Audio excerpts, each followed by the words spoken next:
Hello, friends. Today, we're going to do a team replay review for the Dire here.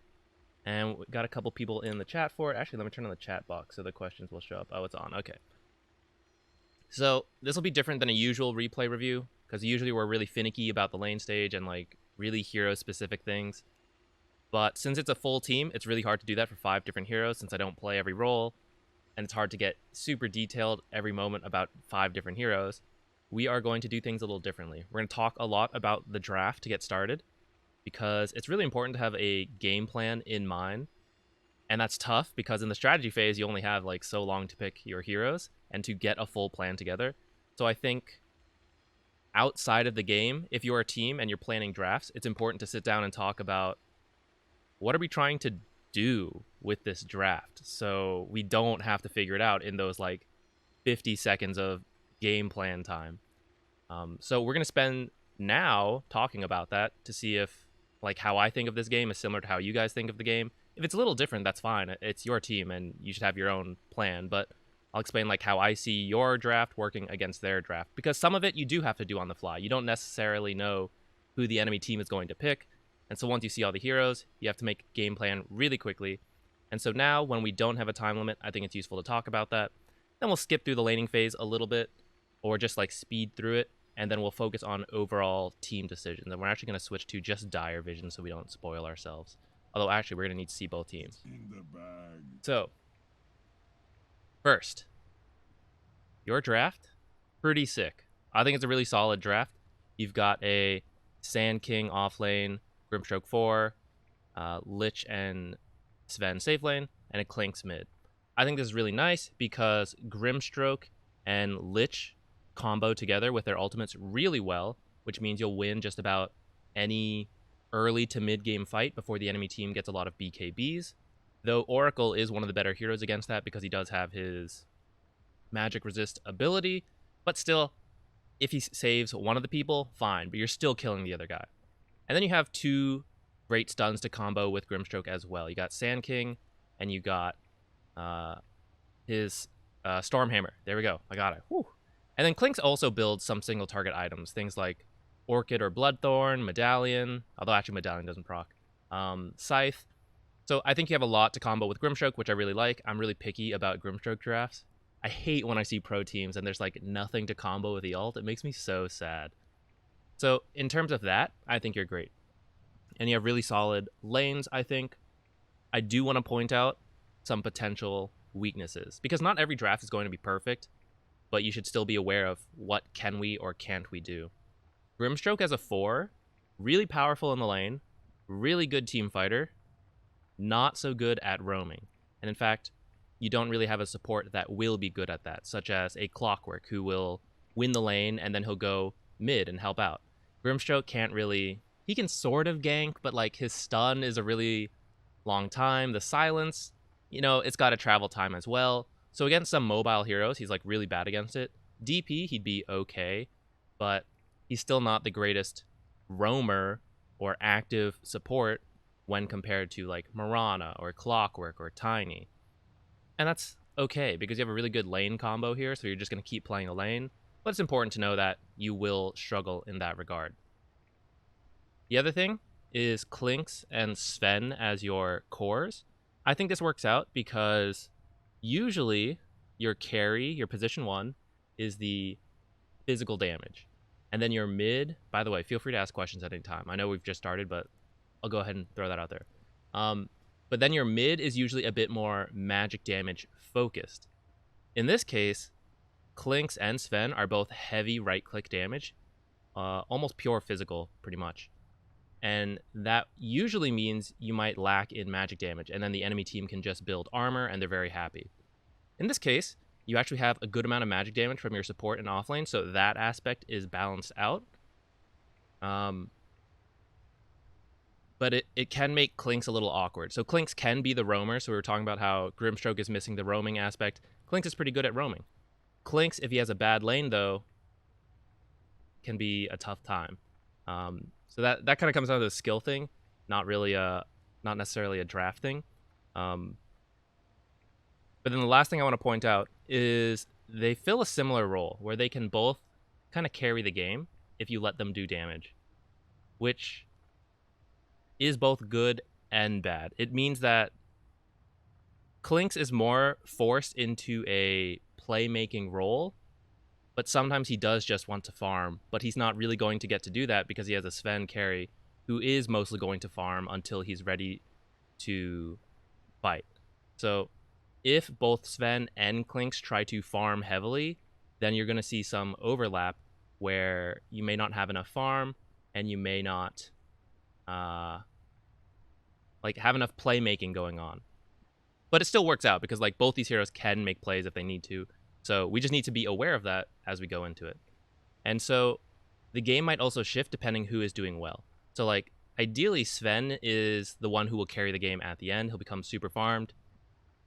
It would be nice for Clinks to be as well though, but it's hard to have two heroes that are that farmed. So I would prioritize Sven in that regard, but Clinks does have a very specific role this game to me, and that Oracle kind of screws up your draft. If he saves whoever gets ulted, he could actually save two people who get ulted by Grimstroke. If he uses his W on one of them and then ults the other and heals them, he could save both of them. It's very important to kill Clinks in every team fight. Or I'm sorry, kill Oracle in every team fight. And that's kind of Clinks' role to me. Sven can do it later when he has Ags, but it does kind of... It's not strictly what Sven wants to do. Sven kind of just wants to kill whoever is stunned. Clinks has a much easier time being invis in the backline, finding the Oracle, and killing the Oracle. So if I had to give a estimate on how strong I need Clinks to be in this game, it is at least strong enough to kill Oracle consistently on his own. And then if Sven is the super carry and Clinks is a little weaker, that's okay, as long as that level of strength is enough to kill Oracle. Flaming your teammates in chat. That's how it should be. You gotta have that good team environment, you know? Looking at the enemy draft, they also have a pretty solid draft. Team games are great, guys. 5-on-5s. I would say they're a little better at team fights because they have a Tide Hunter who just has that fantastic Ravage ability, and then Death Prophet ult with a save to protect her, and then here's your like single target damage, and then just general AoE spells. So they have a pretty good draft as well. I would say they're stronger in the team fight department when it's a 5-on-5, but you guys are better at anything less than 5-on-5. So in terms of pickoffs, you have someone like Clinks. Who do they have to gank and pick people off? No one, really. So Clinks is the best in that department, and Clinks can kill off Oracle or Jakiro if he finds them alone. Maybe even like the Tide. Tide might be a little harder, but like the Death Prophet if she's low, the PA, they don't quite have that same pickoff ability. And then anytime you have Grimstroke ult and Lich ult, I think you guys are very powerful. And that does not need to be used on a 5-on-5 fight. That can be like a 3-on-3 skirmish, 2-on-2 even with just the supports running out to find people, 4-on-4, or maybe you guys are 5, they're on 4 or 3, and they don't have their full team fight together. So you guys have ways to play around their team fight ults. And Death Prophet ult, 145 seconds. Ravage, 150 seconds. Your longest cooldowns are probably God Strength, 110. But Sven doesn't always need that to fight. Ideally, he wants to wait for it, but he's still fairly strong without it, especially if the other people are doing a lot of damage. And Clinks, like, his abilities aren't that high. Epicenter's kind of high, but he doesn't really need it every time. It's not the same level of impact as some of these abilities. He can very well fight with just having his stun and, like, Sandstorm and his items. And then Lich ult and Grimstroke ult are very low cooldown, so you guys can be a lot more active than they are to push your lead. Alright, now, with that out of the way, that's kind of our draft idea, is that we'd like to win our lanes, of course, and I think a Sand King and Grimstroke can win against PA and Jakiro. And then Lich and Sven, even if they don't win their lane, they should do well enough that Sven can go farm in the jungle, and that is kind of winning if you think about it. Because PA, you know, a really good timing is like a 15-minute Battle Fury, a little sooner, a little later, and that's when she can start farming, and then she's going to farm for like 5 to 10 more minutes. Sven can start farming as soon as he's like level 7. So he should come online a little bit faster. Clink's might also. So Clink's main job, I would say, is to kill Oracle. But one of you two will need to build the MKB to deal with PA, which might make more sense on Clink's. But either way kind of works as long as someone is dealing with it. Some of you guys could have considered, actually, is you have a pretty good combo. So between Frost Blast and Stormhammer, and then this Inkswell and or this Burrow Strike, you guys could go for a level 1 kill. So maybe have Sven up here alone. If they don't go for the rune, he can grab it. And then have like Lich come down here. The three of you go for a kill. Or, since this rune is safer to get, maybe Grimstroke goes up here. And then you guys make an aggressive play for here or for here. It's up to you. But I think it is possible because you guys have some really strong level 1 abilities. Their level 1 abilities are not as good as you guys. It isn't the bag you should be Click this guy, I'm not fast enough. We see PA here. We see Oracle. I guess can kill Oracle right off the bat. Nice. I did buy enough time for them to get the rune, but you guys get first blood, and you get 2 runes anyways. Alright, good start.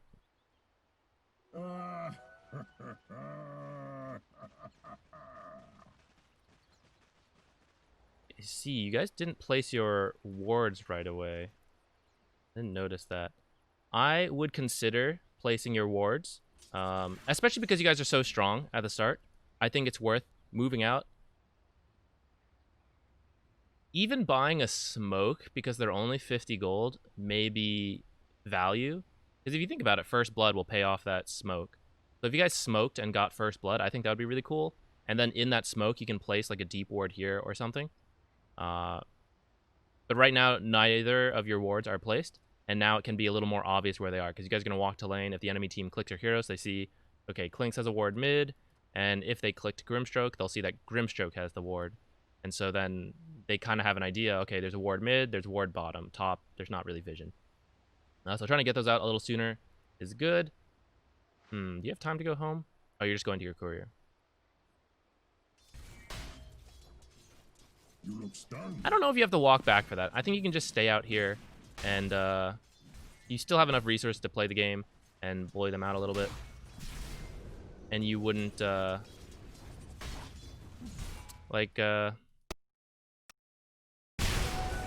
because you weren't here. Oh, actually, I already missed one too. Alright, so because you're not here right now, let's see if Sven misses anything. Okay, one last hit. Maybe we could contest that deny if you're here.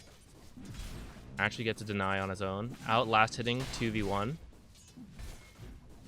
Sick. Alright. Okay. That went a lot better. I kind of think they should have bullied Sven a little bit while he was by himself. They didn't. Which is good for you guys. And then you played it pretty well. You got some last hits and denies while they were here against 2 heroes. That's all you need your carry to do, man. So that's perfect. He's the perfect carry. So yeah, that went well. And some games, I think the 5 can give like all the XP to the carry to get a fast level 2 to play the lane.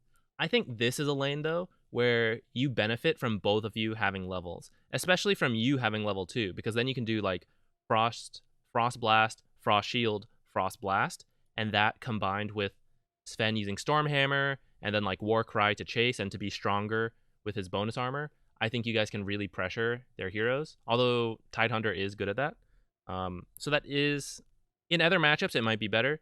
Sometimes if you have like a Morphling who just wants level 2 so he won't die and he'll be a lot stronger in the lane, then that's an example where I just give Morph level 2 because usually your level 2 as a support may or may not be as essential.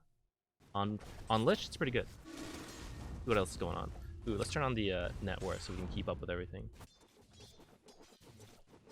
Level 1 Caustic. One thing to note, looks like your lane is going alright anyways. But Inkswell combines really well with Burrow Strike. You're level 2 now, so you have it. But going back to that idea of maybe we can play aggressively here, even at the rune, if you don't get a kill, if you do a lot of damage and you get PA really low and she doesn't have a salve, or you get Jakiro really low and he doesn't have a salve, or they have salves and they use their salves, but then they don't have their salve for the lane unless they buy another one, that does set your lane up to do well. So potentially starting Burrow Strike, like posture aggressively, you don't have to level anything. If you see an opportunity, Inkswell, Burrow Strike, get the kill, and then that might help you out. Like, because the lane combo is really good. When it's this close to their tower, it's hard to use. But if the lane is a little bit further out, like Inkswell plus Burrow Strike will be really strong. She is not threatened by Caustic Finale as much as other melee heroes because she can just last hit with Stifling Dagger. So in other pure melee matchups, like against a Sven, for example, or against, who else? Ricky. Although Ricky has Blink to actually kind of make it work. Although it's still hard for him. Slark, those kind of like straight melee only, they really struggle against Caustic Finale. It still looks like you're doing okay though, but I'm just gonna like point that out. What's this guy doing?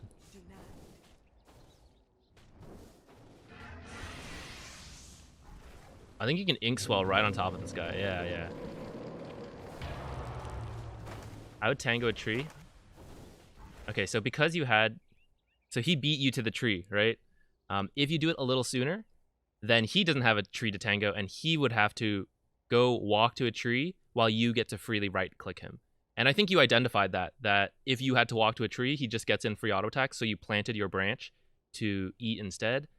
But that's a bit less ideal, because now you have one less stat and everything. One less damage, a little less armor, a little less regen, all of that. So we would have liked to hold on to that branch, at least until the last 2 tangos, because now you could do plant a tree, eat a tango, plant a tree, eat a tango. But if you still have like the full set, there's no reason. Since it's not like this regen is better than a normal tree, it's just longer. I still like the idea though. I think if you check his items, I think you can just man fight. You've got the stick and you've got the fairy fire. I think even during the dual breath, just don't stop and fight the whole time. I think you kill him. Uh-oh. Now PA's here. I think she'll kill you. Yeah, it kind of looks like she does. Oh, no, he might live. Go this guy. Inkswell. Yes, kill him. End his life. Excellent. Yeah, so in the end, you still get the kill. Oh, nice. Now you get a level 2. Maybe hold that until he has Burrow Strike, and then that would go slightly better. But this is pretty good for you guys overall. I do think you possibly could have killed that Jakiro 1v1. But in the end, it still worked out well. How's mid going? Still kind of farming. DP winning a bit. So we would zoom through this laning stage, but then here we are.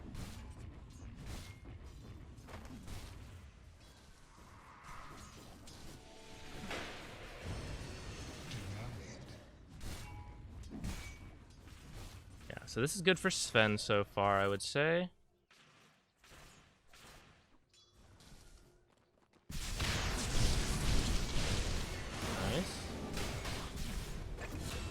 That's really good damage. Okay, after you harass him that heavily, you might want to come stand aggressively. So I can see that he's salving now, so it's not really going to apply.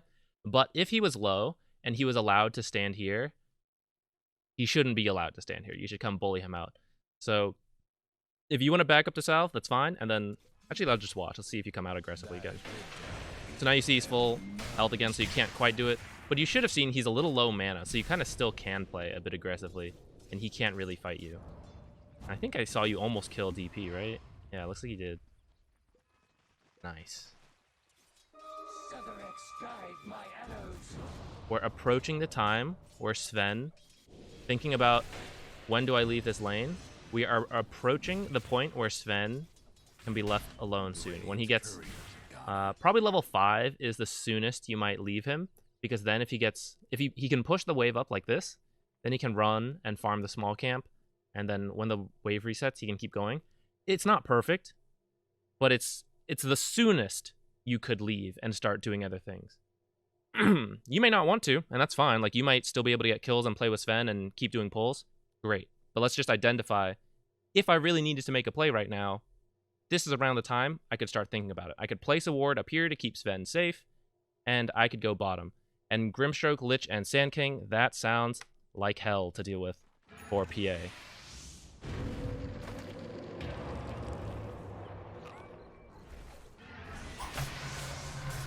I think you'll die here. Oh, your TP was on cooldown. Yeah, I was going to say you probably can just TP. Instead of running in a circle.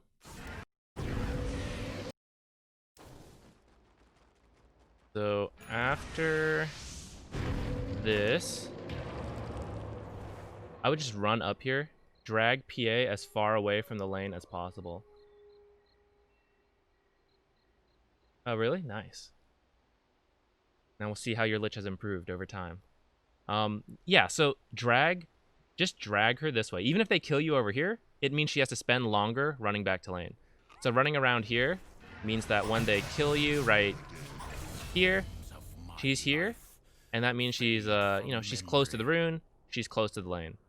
Or if you just walk this way and die over here, now they're further from the rune, and you're just buying your team time. And so look at this wave.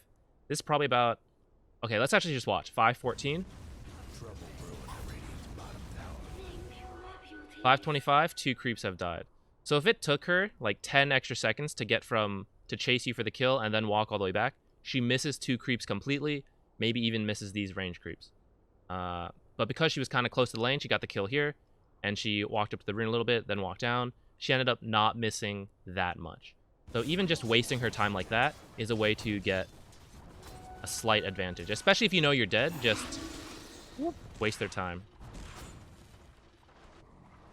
I might be careful about this TP as well, because nothing is happening quite yet. Unless you guys think something's happening and I missed it. That's then it's fine to TP down. But otherwise, you could just walk. Oh, it looks like you picked up some items from him. In which case, he actually doesn't need them right now. You know, if he's low health and he needs you to bring a salve, then yeah, you gotta TP in. He's actually full health and still enough mana to use both his spells. So I think you can just walk to lane and save your teleport. Because Grimstroke TPing up here, also very powerful. And then you Inkswell Sven, you Frost Shield Sven, Sven walks up, stuns, then the Inkswell stun goes off. Very strong. So the supports would like to keep their TPs ready to react to either lane, because they can have a lot of impact if they go. I might even kill this guy. Solid.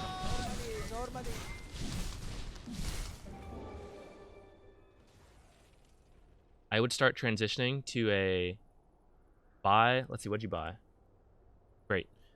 I was going to tell you, buy move speed and go start stacking for Sven. It's okay to leave him alone right now. I don't think they can kill him. You guys are, what is that, 3 levels right now? That's nuts. You guys are 3 levels ahead of him. So you can leave him alone. He won't die. You can go stack. Now, if you're in the lane, you can get kills like you just did. But what that means is you can spend some time, stack, run back, practically kill them. You get a kill, great. You bully them out, also fine. You can now leave again. Sven's safe because the enemy is low health. And then you go stack and repeat like that. Or you rotate bottom, or a mix. Like with these boots, what I might say is Sven just got ult. Go for a kill here. When this is on cooldown, drop the ward to protect him, and then walk bottom, stacking along the way whenever the timing lines up with whatever camp you're nearby. And then that way, you have your TP ready to come back. And because Sven doesn't have his ult up here, you're not really going to do anything here. So then you can make your way bottom, make a play, and if they go on Sven, you're ready to TP home. Maybe farm this stack first. That should reveal they have vision. That Oracle spell, there's no reason they should have vision otherwise. Might stay long enough for Sven to farm this. Is this worth using God Strength for? I kind of feel like maybe Frost Shielding Sven and then just Frost Blasting the creep wave once would have been enough, and then you could save God Strength for a fight. Because once God Strength is down, you can't be, or it's much harder to be active in this lane.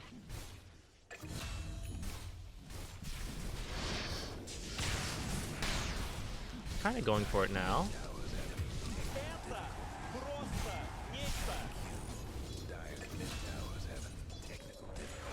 Oops. I've missed some stuff.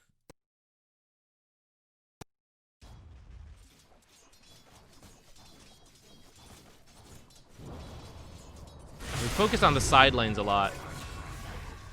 I don't want to... I don't know, I guess there's not as much for me to pay attention to mid. Oh.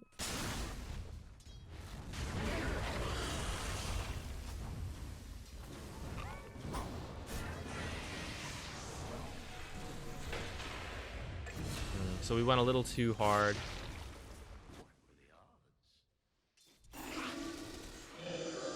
He's gonna shove in mid. And no one can really deal with this alone. Yeah, you can't approach her when her ult's like that. Dire's mid towers haven't technically can't do nothing about Dire's structure. She'll just she'll kill you. Just like that. Yeah, so right now I don't think you have to be up here anymore. I think you can start doing stuff. Oh, thank you for the follow. I think you can start doing stuff. And you don't have to be up here. I think Sven can be alone.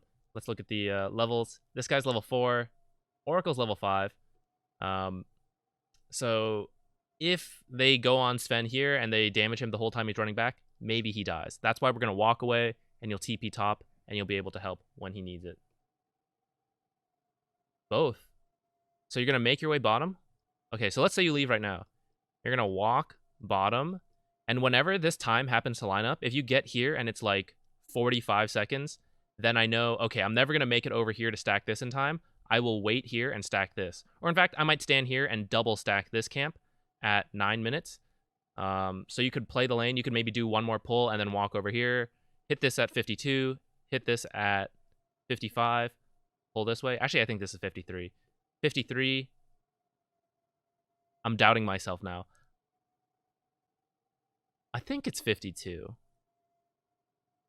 It's one of them. 52 or 53, then this one, then pull this way, and then head bottom. Or you walk bottom. Like, if you left now, you probably have time to make it all the way over here, and then stack both of these, and then, hey, you're bottom, then you can help. I do it 53? Okay, yeah, then 53 works. Better buy a Quelling Blade. You don't even need the Quelling Blade. There's already enough things to, like, stack without needing the Quelling Blade. But the Quelling Blade is kind of nice to help with the stacks. And then I think that's ideal, because Sven will farm fine up here by himself, and if he can't farm fine in the lane, he'll go jungle the stacks you've done, or just jungle normal camps. And then you come down here, you have 3 people fighting PA. She is not farming fine. She is miserable. Yeah, we do have to spread the meme. I need an emote for it. I don't know what it should look like, though.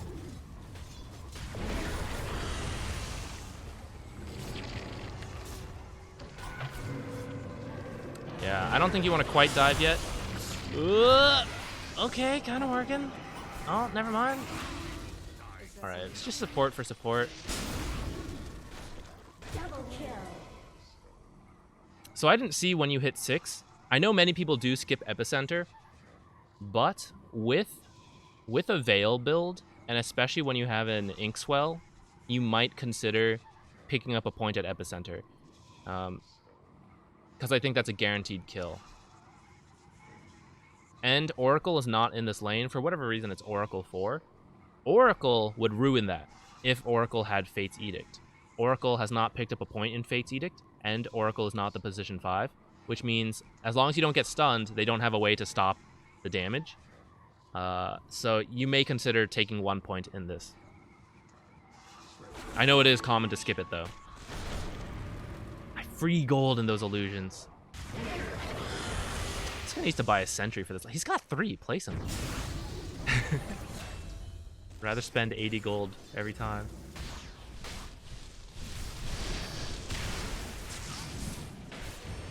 No, one more. Nice. Leave. Leave. You don't need to be here anymore.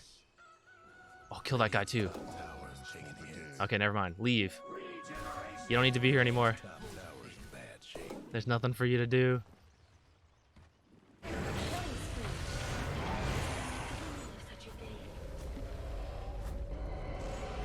Alright, so you do end up TPing bottom because stuff is happening. You wouldn't have walked here in time anyways. Yeah, we're doing replay analysis right now. You wouldn't have made it bottom anyways for this particular fight, but the idea is still there, where if this fight had happened 15 seconds later, you may have made it if you just walked bottom.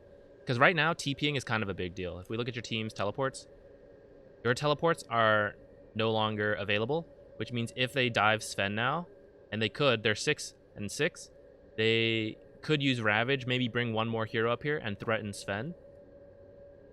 And then only Grimstroke can really teleport to help there. Clinks can go, but how does Clinks really help? He just puts out damage. So what that would probably end up being is like a return kill rather than actually providing a stun or a speed boost or anything like that to protect Sven. So we would have rather walked down here than have to TP down here.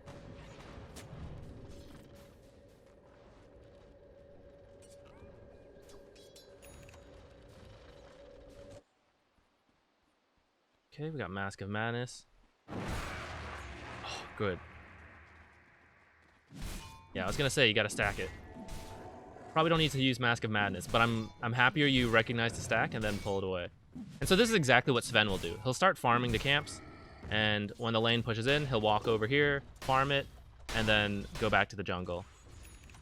And that could have happened a couple minutes ago, I think.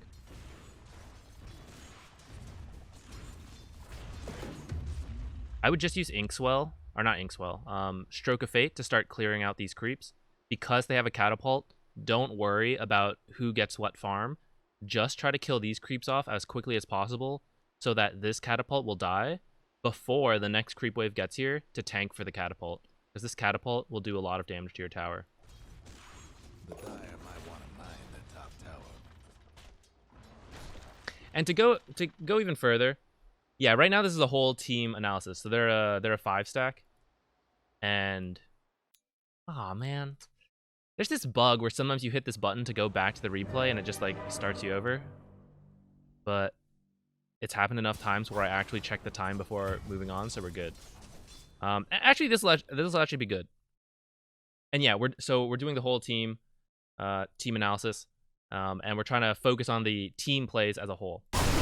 So let's pretend you left the lane around now because you have the catapult spawning at 10 minutes. I think you guys could head bottom. And we even mentioned this could happen even a little bit sooner. But Death Prophet is the best at taking towers early. And so we even see she got the mid tower earlier. What can you guys do to get your tower?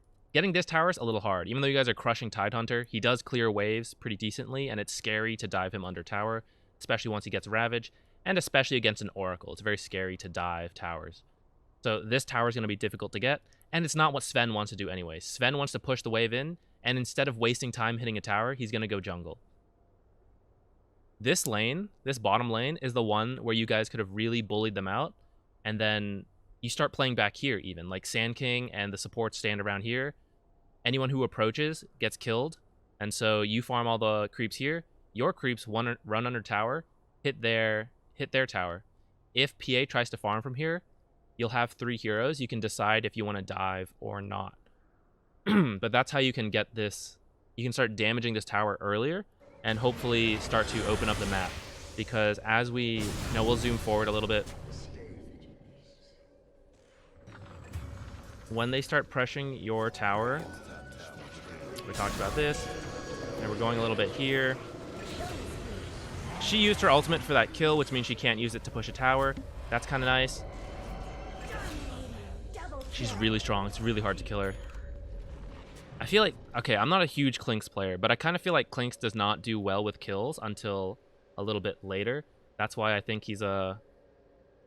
that's his like weakness as a mid player. He can scale really well, but it means he is a little slow to do it. Especially in these like one-on-one matchups with Death Prophet, who's really strong early. But you guys have this like really good combo with Grimstroke and Lich, and that's why I want you guys to have at least 3 bottom, maybe even 4, and pressure this. Although someone needs to push out mid and then come bottom. Or maybe Sven can do it. Sven, okay, right now, Sven runs mid after farming jungle along the way, pushes it out, TP's top to farm this, and then like kind of repeats that. You guys have your ultimates, which means maybe even get a smoke, but I think you guys should be 4 in this bottom lane with Clinks. Clinks will be your tower damage. The other 3 will win the fight, especially this ult combo right here. Anytime two heroes are next to each other, you just go. Oracle might save them, but I think they'll still lose the fight, especially because DP ult is down. So right now, both of you Frost Shield the tower, Stroke of Fate the creeps. Kind of lost some tower damage there. Didn't know how to pressure while DP was that strong. Yeah, we might only do replay analysis on this stream. So if you have one, feel free to link one. And after we do this team one, I'll do at least one more, maybe two. We'll see how it goes, how long each one takes. And yeah, so DP is strong. If she doesn't have her ultimate though, she's not that strong. So she used it to get those 2 kills. Unfortunate, but okay, this is our window. 145-second cooldown. At this point, we have 1 more minute. But that's still a decent amount of time to do something. And especially if we force a team fight with our double ults. We have to be a little careful of Oracle, but you know, what if we initiate on Oracle somehow? Or what if Clinks finds Oracle in the back and then we start a fight in the front? Both of those could be options. And then, since you see DP here, who can stop Sven right now? The only person who can stop Sven is Death Prophet. So when Sven pushes out this mid lane and he sees a whole fight going bottom, he can damage his tower, but I think he just goes back to farming because that's the hero, and that's fine. These creeps will chip this tower down a little bit. You won't get it right now, but every time you get a decent amount of damage, you know, you're building your way up there.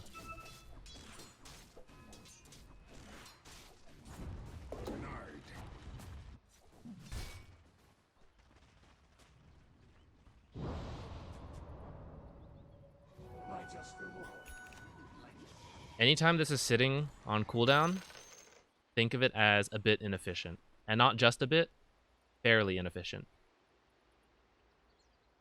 Your cooldowns match up really well.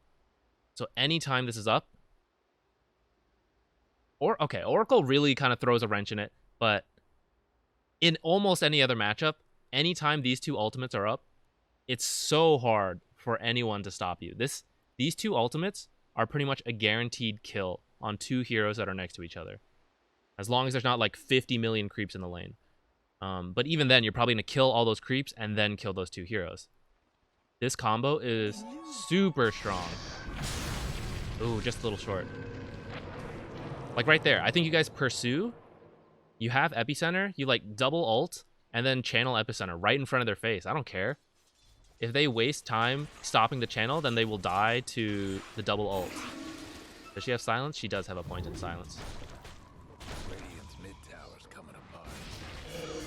Alright, DP TP'd mid. Go bottom right now, immediately. She cannot respond. You have teleport, walk away, TP bottom. Shove this in. She won't make it to mid very fast. You guys can start a fight, win the fight, and then someone rotates mid to protect this. She cannot be down here. Oh, she has dust. Oh, see, this is the reverse. Even if Clinks had to die and we sacrificed Clinks to push bottom, I would have preferred that.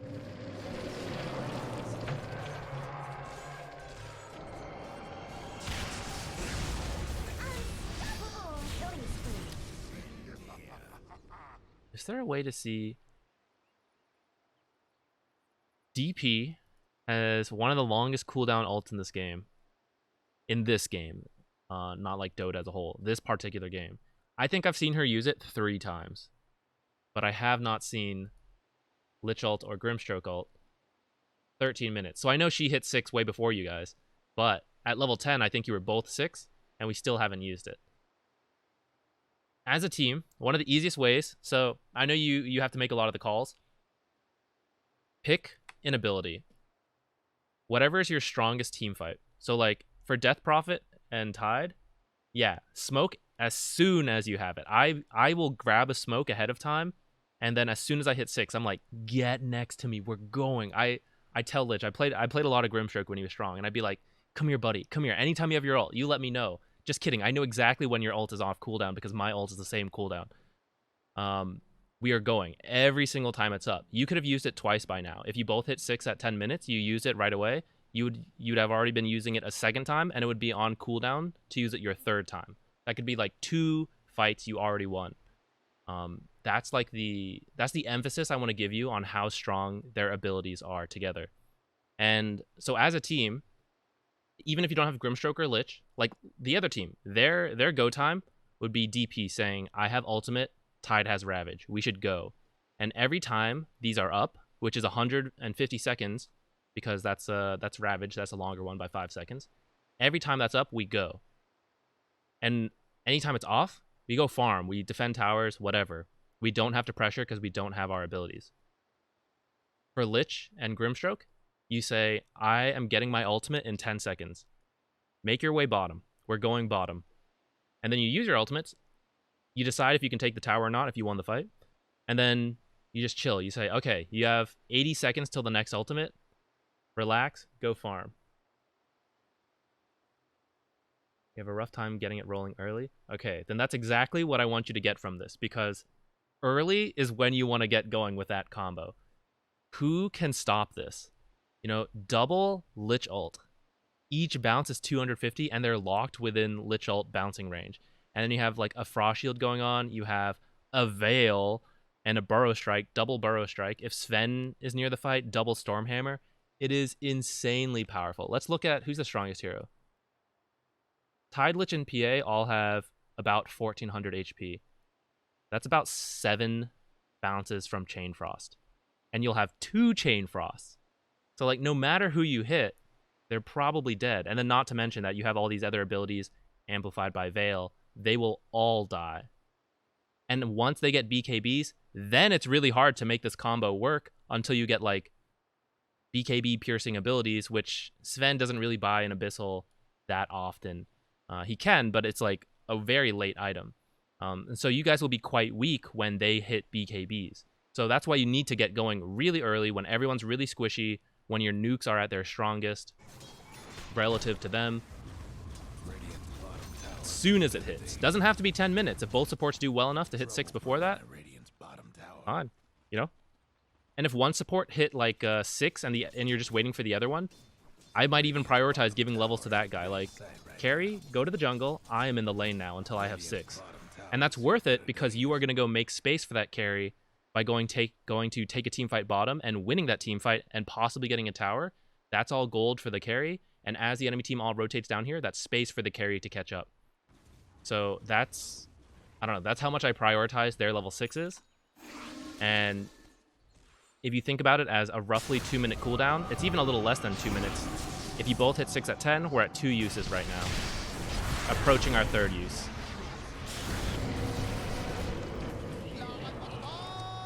Unfortunately, we used Chain... I mean, you won the fight, so it's like not that unfortunate. But we did use Chain Frost without using Soulbind, which makes it a little awkward because now you don't want these timers to get off of each other. So like, if you use Soulbind in the next, like, let's say 40 seconds, you get into this weird time where you both have to wait longer than you'd like to, and your ultimate is just off cooldown. Like, you want to use these as soon as you can together, because that's why it's strong. Chain Frost on its own can still be good. Soulbind on its own, not so good. Even though you have, like, Stormhammer and double Burrow Strike, like, that's not the strength.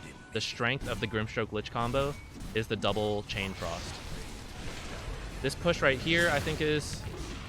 Okay, going this far? Whoa, that was really close. So see right here? I mean, Lich is dead, so that's the unfortunate part. But now we have no abilities to, like, combo with it, so it's not really doing that much for us. It kind of forced them to be together. Do you have your TP? Yeah. Oh, that was close. Yes. Hang on to that. We might lose it in I might lose that if the chat keeps going, but we can do yours next. All right, so we did get mid tower from that. We dove a little hard in the back here. I kind of think maybe we just get the tower. And the reason I would have said that is because I don't have Chain Frost. Like, these two abilities determine how far you can go. If you had both those abilities and you take this fight back here, that's fine, you'll win. But without that fight, without this ability, you have to be very cautious. Well, not very cautious, but you have to be at least a little cautious. I don't think I've seen Tide use Ravage either, though. So he's also playing with his cooldown inefficiently. To tie this to the hotkey video, I mentioned how few times an ultimate gets used in a game, which is why I moved the hotkey.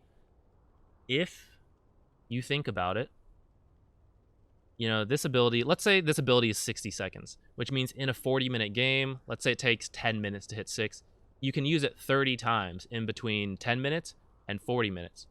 But then every time you just let it sit on cooldown, you are reducing the amount of times you can use it by however long you waste each time. So ideally, you would use each ability right off cooldown to get the most out of it, time efficiency-wise.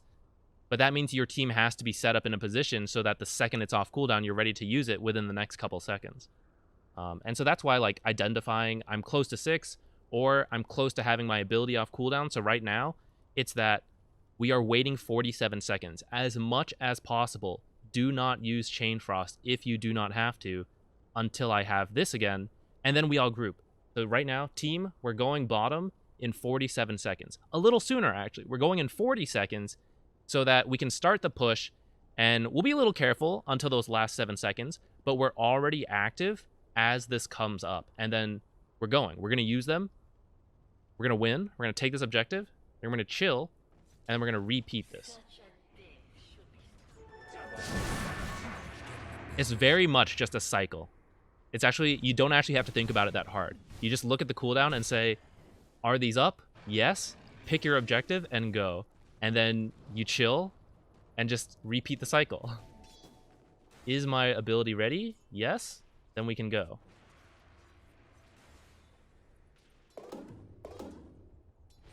A little unconventional, both mid towers first to go. Free kill, nice. 27 seconds to do something. 3 heroes currently in the jungle. Right? Someone should be in this lane pushing it down. Tide had the worst game. Yeah, he did seem to have a rough time. You guys were like level 6 versus level 3 Tide. I know someone needs to defend this, but you want someone to walk up here. Or you want someone who does not need to be in the fight that's about to ensue. So we actually just hit our 47-second timer. Actually, I missed it. I don't know how long we've had this. Oh, it looks like we did just hit it. Okay. This is the time where you should be all in a lane, getting ready to go. And you'll start pushing this lane. So when you TP top like this, like this is the last tier 1 we have to get. We all have to be bottom, which means we have to wait like a minute for you to push out this wave and then run all the way bottom to be able to do our stuff. And that's very time inefficient because we're ready to go now and we would like to use our ults now and then wait 60 seconds because our cooldowns are going at that point. So someone else needs to come up here. Someone else can be Clinks or Sven because they don't necessarily need to be in the fight. Clinks kind of does want to be in the fight because he's the mid and he is, you know, killing people. But Sven, like with God Strength, he can participate in the fight as well and let Clinks go farm. Or you bring all 5 if you need to. The other alternative is that, let's go back a bit. Might have gone back a little too far. Or did I go forward in time? What the heck? What did I just do? Oh, no. Okay, we're good. Alright. Right now on the minimap, you guys should see this. And you should see Sand King's dead 30 seconds. You have 30 seconds on this cooldown. You will have your teleport in 23 seconds, which means you could TP bottom. So someone, like a support, Grimstroke, very good at it with Stroke of Fate, even though you're only at level 2. Lich, not so good at it because his abilities are not so great at pushing towers. By the way, I think it's a little weird to get 1 of each, or 2 points in both. I don't know. I don't follow the most common Lich build. I kind of think you leave this at 1 point and max this, or max this and leave this at 2 points.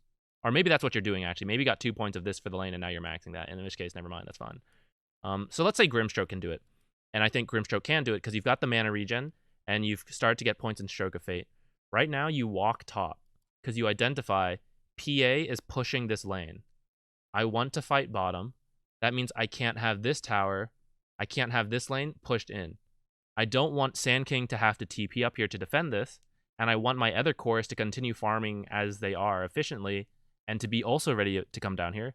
So one of the supports should head top, walking there, defend this, and then TP bottom and be ready to fight.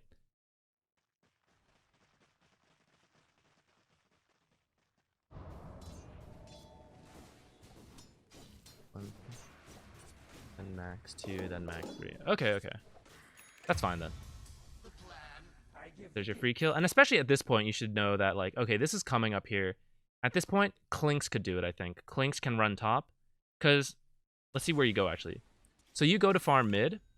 But if you looked at your minimap, we know we need to defend top. Who's the closest hero? Clinks. Clinks can go top, or Clinks could go mid, or Clinks could go to the jungle. Who could go mid? Lich, Grimstroke, or Sven.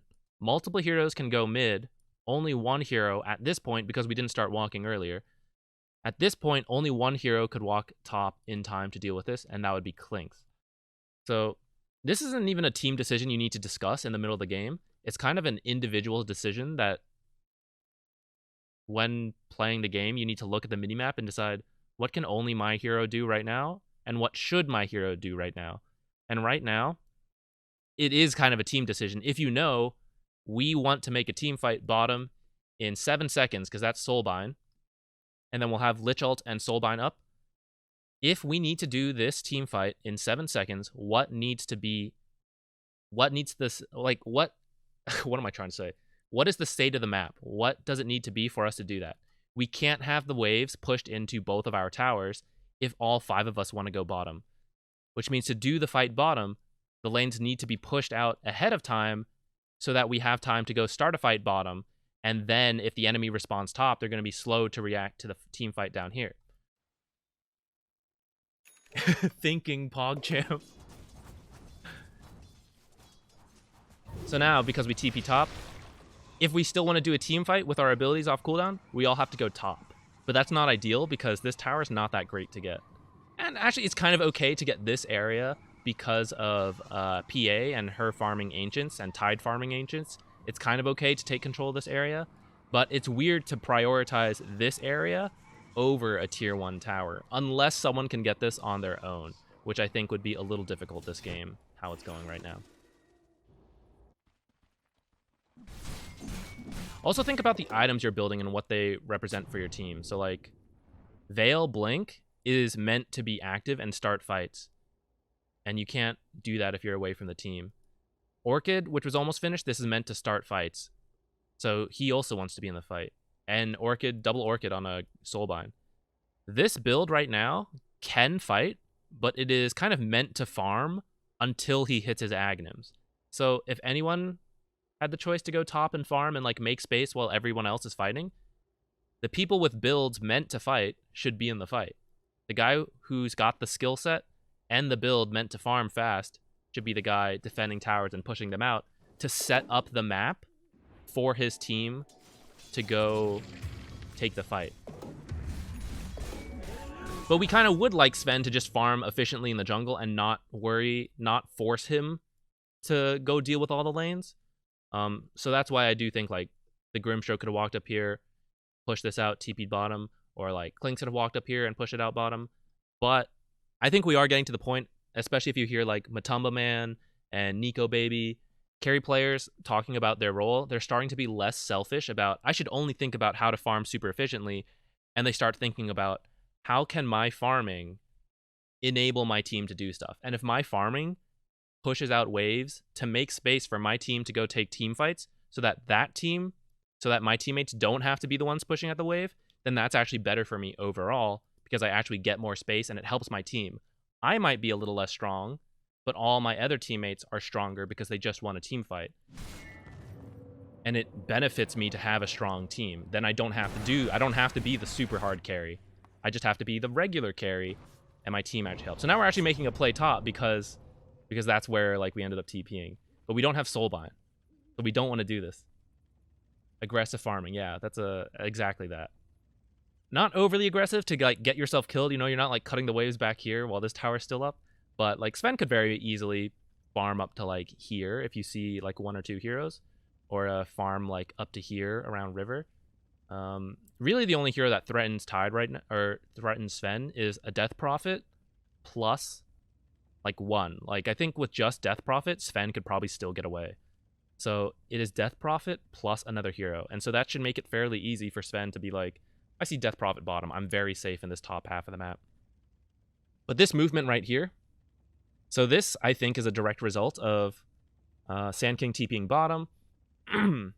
But we don't have our combo. We drafted Lich Grimstroke. We don't have them here. So I don't want to be here. I only want to do things when I have my buddy. And usually I'm a Grimstroke player, so my buddy is Lich. But if you're a Lich player, then your buddy is Grimstroke. And I only want to be with that guy.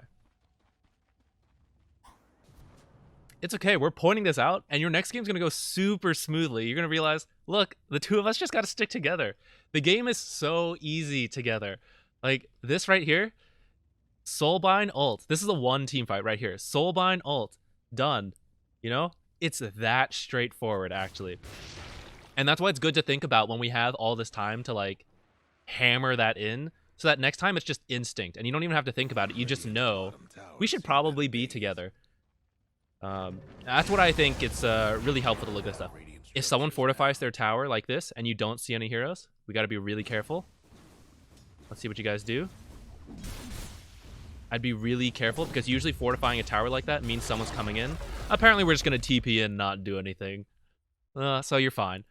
But, oh, you did see the heroes mid? Okay.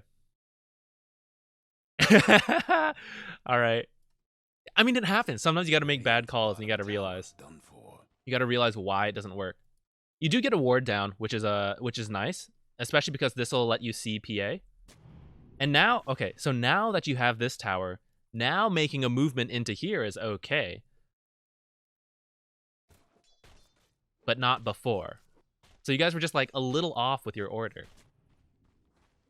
All right, Sven ult down as well, so now he is just going to be a farmer. We mentioned earlier how sometimes Sven will participate in team fights because he's like decently strong early. It's when he has his ult, which means now he is in the farming role, and you want your active role to be Clink's. And when God's Strength is up, but maybe Death Pact is down, now that might be a case where Clink's is going to go be the farmer, and Sven will participate in a team fight.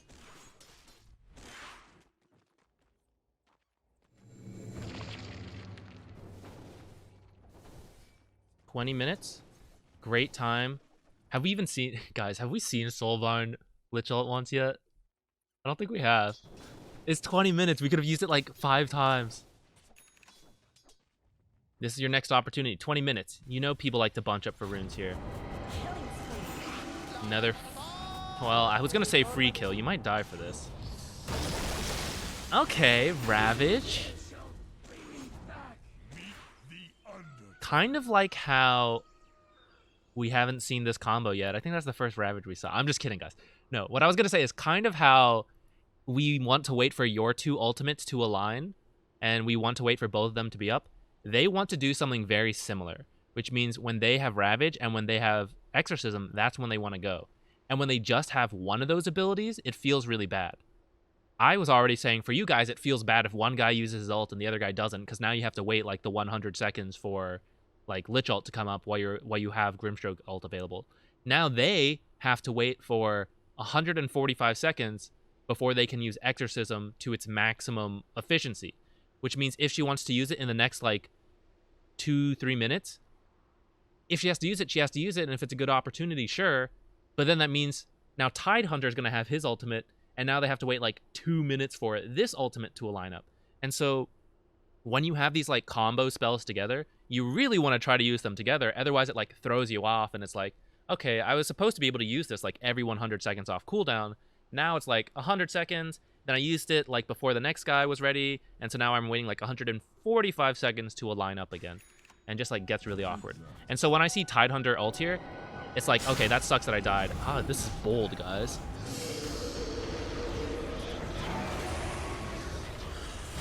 Tidehunter walks in to die. Is he gonna die?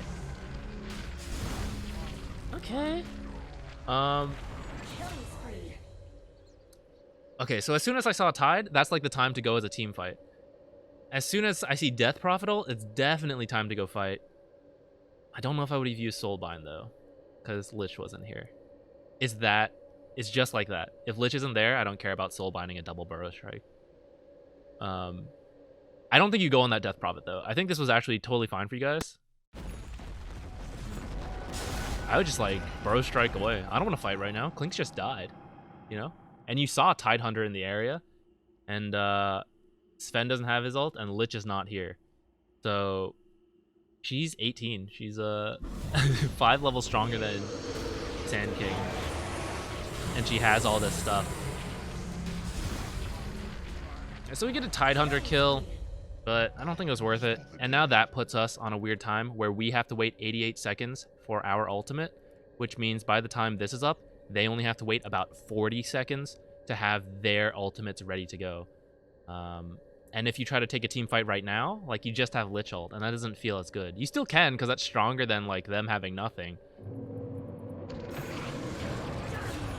Double kill. But yeah. What was happening in that time? I went back too far. Alright, let's take a look at you. Because as soon as you see your teammates feeding like that, you have to... It's space created. Killing spree. I know I'm being a little harsh on you guys, but I wanted to, like, make it easy, you know? Okay. So we see Klink's die top. We see 2 heroes. Get this rune is great. I think PA should be scared of you. I think you're stronger than PA. Even though you don't have God strength. Yeah, scare her. Farm this out. Killing spree. I see PA here right now. Turn around. Go back in this lane. Tide, Jakiro, Death Prophet, PA. There's 4 heroes right here. Which means if someone was mid, this would be a great chance to shove in mid. And if someone was bottom, this would be a great chance to shove in bottom. Sven, go bottom right now. Lich, go mid right now. You're not going to be able to push mid very far. Just drop like Frost Shield and then like blast the wave once or twice, maybe auto attack. But Sven is going to get very far bottom. Because if you look at their TPs, PA just left. They don't have cooldowns. No one can chase you out of bottom anymore. So you can push this in, go farm their jungle, push that in, farm their jungle, and then, in fact, if you just drop a spell here and then leave, that would be fine. You could go place a deep ward on their side right now because you know 4 heroes are right here. You like it? Okay. That's good. Honestly, if you can take criticism and you can take this kind of like pointing out, then that's a good team mentality. Some people can't take it, and then it's like, I don't know how to help people improve if you can't take, like, you're doing this wrong, you know? And they're like, I don't want to hear it. Sorry, you're just gonna be you're just gonna be bad though. So now she's pressuring this tower for free, and because we're in the jungle right now, you know, nothing's happening bottom. Where our catapult is still alive, so we could push in bottom and deal some damage. And mid, we didn't get there in time, so now we're a little scared to deal with mid. Because we knew 4 heroes were top, which means they could make their way mid, and so we're a little scared to go now. So we had an opportunity while the rest of our teammates were feeding top to go into this bottom side, and we didn't. And we chose to stay on our own side, which even when our team is up, and even when our team is dead, we are usually able to play in this area. I don't know what to call that. That should probably be a theme of a video in the future. But it's very much about identifying what can I do right now and what can I always do. I can always be on my side of the map, usually, as long as you're not like getting totally stomped. I can usually be on my side of the map. But there are still things I need to do on their side of the map, such as pushing or warding. So I need to identify times when I can do that. One of those is when you kill them all. You take a huge team fight, like you used all your abilities together, like you drafted, and you kill them all. And while your cores take the tower, the supports walk in here and they ward. Because everyone's dead, no one can stop you. Which means this is an opportunity to do something. In this case we just saw, no one's dead, except your own team, but the enemy team is all top. So, how could I have won better? The enemy team is all top, which means no one can stop you from being bottom.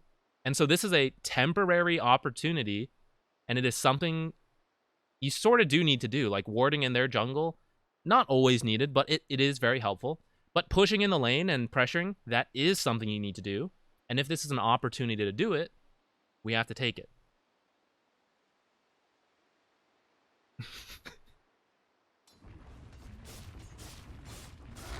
All out of beer.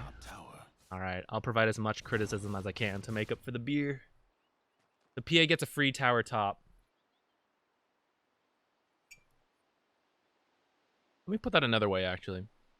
You walked up here. Yeah, we're not going to spend too much time going back.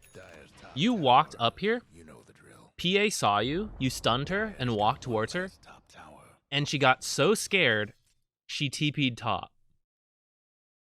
Which is good. You made her rotate just by showing up.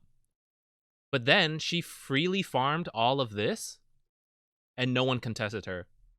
And this is your part of the map, and your tower. Whereas you, who scared her, you are the stronger hero, you chose to go onto your half of the map, and so you didn't freely farm the wave, which is more efficient. Well, okay, if Sven is farming a lot of Ancients, it's kind of more efficient to do that. But for your team, it's more efficient for you to push out this lane. And then for someone to, like, stack Ancients, and then you didn't really miss anything. You pushed out bottom, and you maybe pressure this tier 2 tower a bit. Or, like, you open up the chance to ward down here. Like, the support feels comfortable because they see the wave all the way here. They feel a little more comfortable to come down. All right, we're working on the MKB on Clinks. So we kind of know that Clinks is going to be the killer. Oh, thank you for the follow. We know that Clinks is going to be the killer of PA and Oracle. And Sven will kill whoever gets comboed on and just hit who he can. But you might still want to prioritize Oracle if you can. Kind of see how the fight breaks out, because Oracle is a huge pain in the neck for you. Oracle can disarm you, and Oracle can kill you. I also think AC is a little greedy. I think this is the fighting time. As soon as Sven has Ags, it's time to fight. And which means if you're going to fight soon, and or now, it's like BKB time. It's true. We haven't done it yet. But yeah, this is a BKB game, I think, because you don't want Oracle to disarm you for 4.5 seconds every 7 seconds. And this is a pretty long cast range, which means it's going to be tough. Your stun outranges this, actually, but if you don't go on her, she's just going to disarm you. 4.5 seconds. That's crazy. That's longer than a halberd. And for 7 seconds for 50 mana. It's nuts. So you can't let her target us for that. And we have Tide Ravage, which is a really big ultimate and completely blockable by BKB. We got Jakiro, who's going to be slowing your attack speed, stunning you. Like, there's a lot of CC here that I think a BKB would... Oh, you do? Okay. I was flaming you for nothing. What's Soulbind? 20 seconds on Soulbind.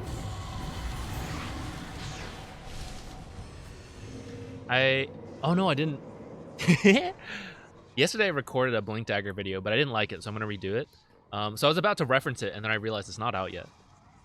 Grimstroke is a hero where I will sometimes buy Blink Dagger if it is essential for me to get my ultimate off first. And in this kind of game, it's very close to that scenario, where I said Lich cannot ult until you Soulbind. This guy does not want to Burrow Strike until you ult. Sven doesn't really want to ult or doesn't want to Stormhammer until you ult. Sand King and Sven, they could... this clinks.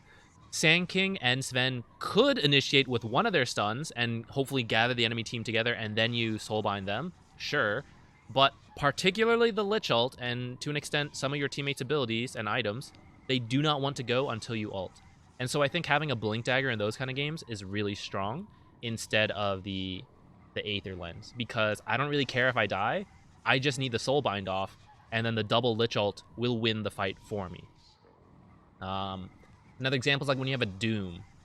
Doom really needs you to ult first before he goes in. So even if he's usually the initiator with a blink dagger, you have to realize that like as a Grimstroke, you're like, oh, actually now I'm the initiator, so I have to have a blink dagger to go in. Some games you don't need it, but I think this is one where I might consider doing it.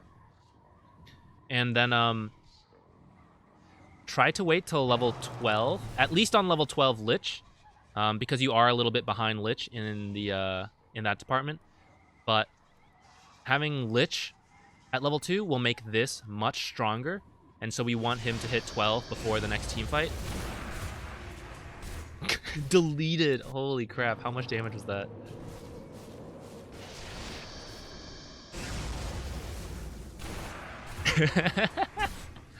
All right, perfect. Level 12, just killed someone. God Strength is going. 2 options. I don't know if you know their cooldowns because we've like paused and stopped a lot, so I kind of forget. You could do Roshan, I think. I think Sven is probably strong enough to do Roshan, even though your teammates don't have like Medallion and stuff like that. I think between Frost Shield, some of the stuns you have, you could probably do Rosh right now. Or you could push in this tower and you have the Soulbind up in a second and level 2 Lich ult. I think that's also fine. If they try to fight you 5v4, which is already bad for them, you have a stronger teamfight combo, even though they have 2 ultimates. Ah, guys! So this is exactly what I said you need the Blink Dagger for, right? This guy is like, I need to Lich ult before like, they spread out. We got a Lich ult right now, but there's no Soulbind. And so now we had to use Lich ult, but there was no Soulbind. Guys, and we're diving their T3. Assassin. You do kill the PA. So there's our Soulbind. But we haven't comboed it with anything. We get the double silence and like the double fear, but we're under their tier 3. What the heck are you guys doing? You're bloodthirsty. I gave 2 options, Roshan and tier 2. This wasn't in the realm of possibilities. All right. So, regroup. We have to wait 87 seconds because now we're only level 11. We need to get level 12 on Grimstroke, so we'll have our cooldowns aligned again. It's a little off now, but like 80 seconds and 75 seconds, very close together. Yeah, the greed happened. We were out of beer.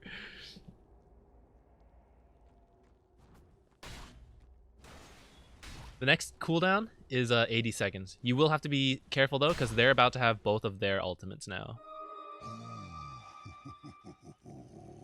And this is why it lines up really well. Like, Grimstrokes ends up being a little lower cooldown than Lich's, but okay, you've got the Arcane Rune, but it's usually 60 seconds at max level.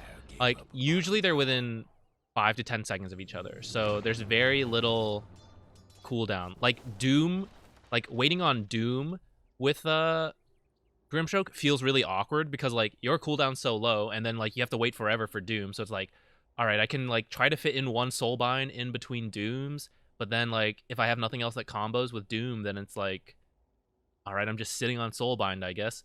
So it's really nice to have abilities that match this cooldown, like Lich. Good stack.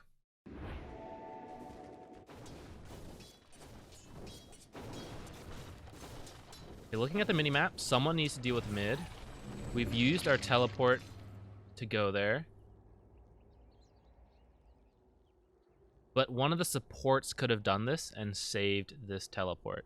Because don't forget, this is 90 gold and an 80-second cooldown. Kezu released a short piece on teleport scroll, and I really like how he said it. This is kind of like an ultimate ability. It's 80 seconds, and it costs you 90 gold to use.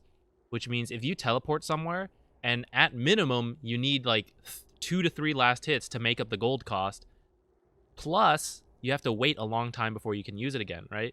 We're pretty careful with how we use, like, well, currently not being careful with how we use Soulbind and Grimstroke, or or Chain Frost, but we should be, because they're our ultimate abilities. And teleport cooldown is very similar, which it really opens up how you can play the map. And so if a support could defend this if a support could just tank this creep wave for like 2 seconds so it doesn't walk under tower, and Clinks uses his skeleton walk to like sprint out here, it would only take Clinks like, I don't know, 10 seconds to get here, and Lich holds the wave out here. You may miss 1 or 2 creeps, but those 2 creeps would not have made up for the teleport gold anyways. And so net gold, you're still ahead if you get the last 2 last hits. Lich, let's say Lich did it. Lich gets those last 2 hits, or 2 last hits. So your team didn't really miss out on gold. Lich got some XP, now Clinks gets here, and Clink still has his teleport. It may not hurt you in the end, like maybe you guys won't need that teleport, but eventually it will hurt you. This is kind of another case for Blink Dagger, where you just want to stay out of her range so she doesn't kill you like that. So instead of I don't know what you're going to buy, actually. Let's take a look. After this Aether Lens, let's see what you get. But like, I think sometimes people would think of getting Ghost Scepter to deal with like PA so that she can't kill you. But your alternative is to actually just get a like Blink Dagger so that you can stay even further back and she doesn't see you, so she can't do her stupid 1 dagger crit. It's miserable as a support.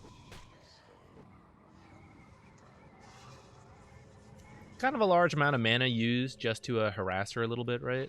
You kind of know you're not going to kill PA like that there. It might be better to just farm this up. Let's see what you lost in terms of...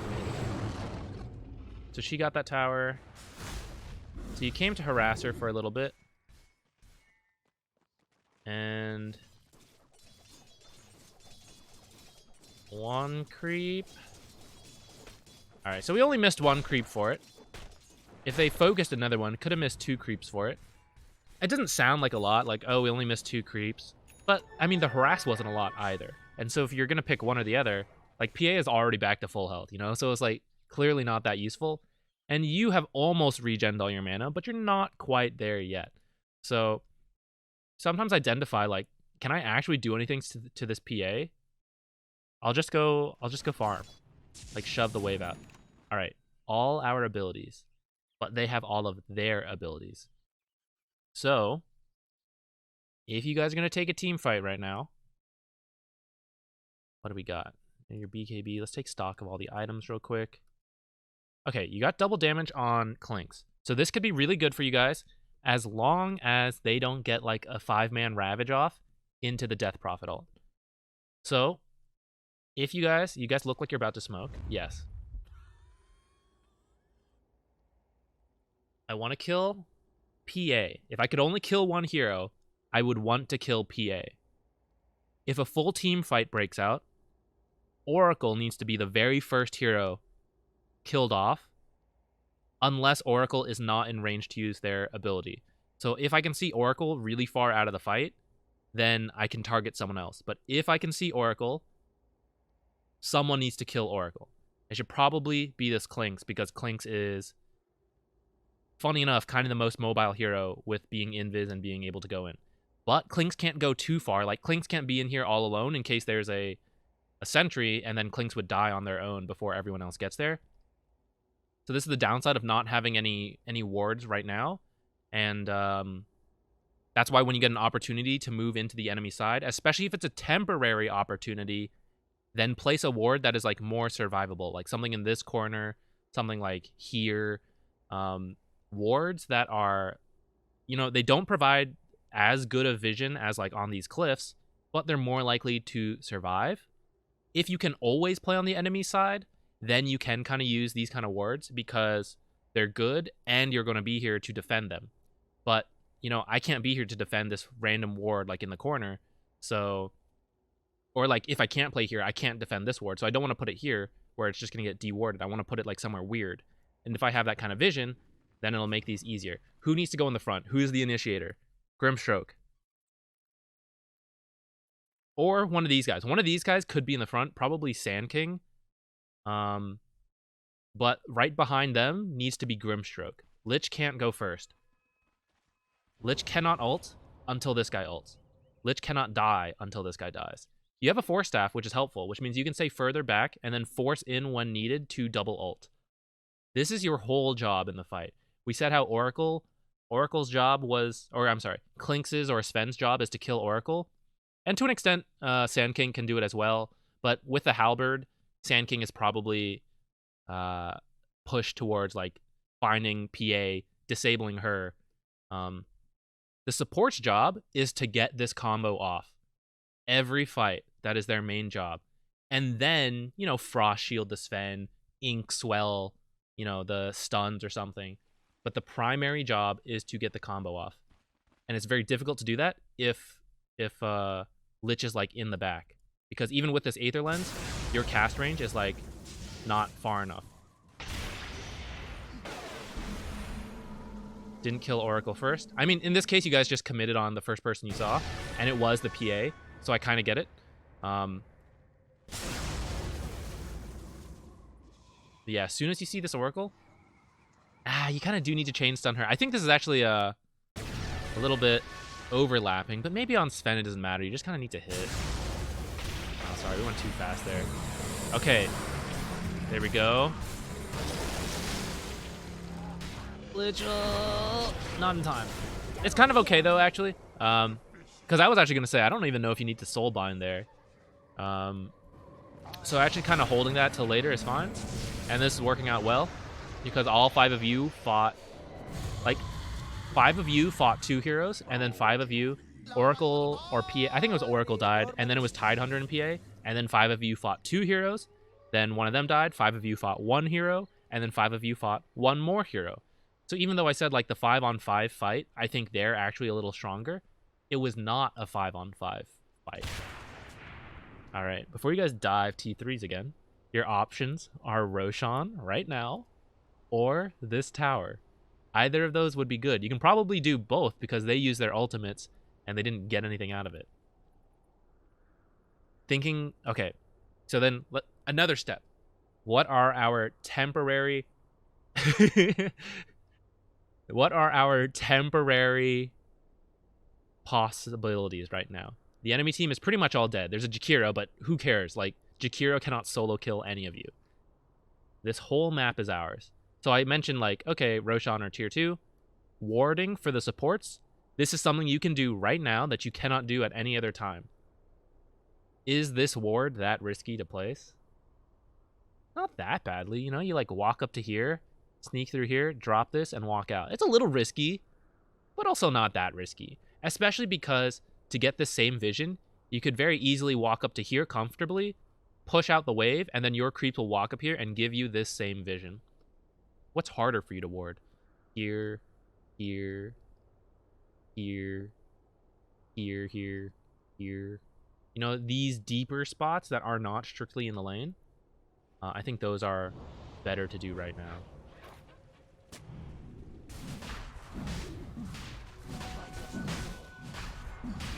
Lynx needs to be part of this, yeah.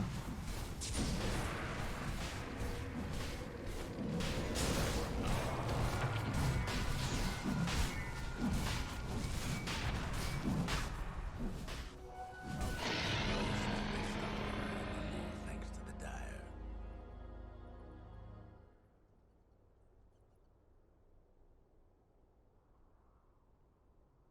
I kind of think Clinks should take this.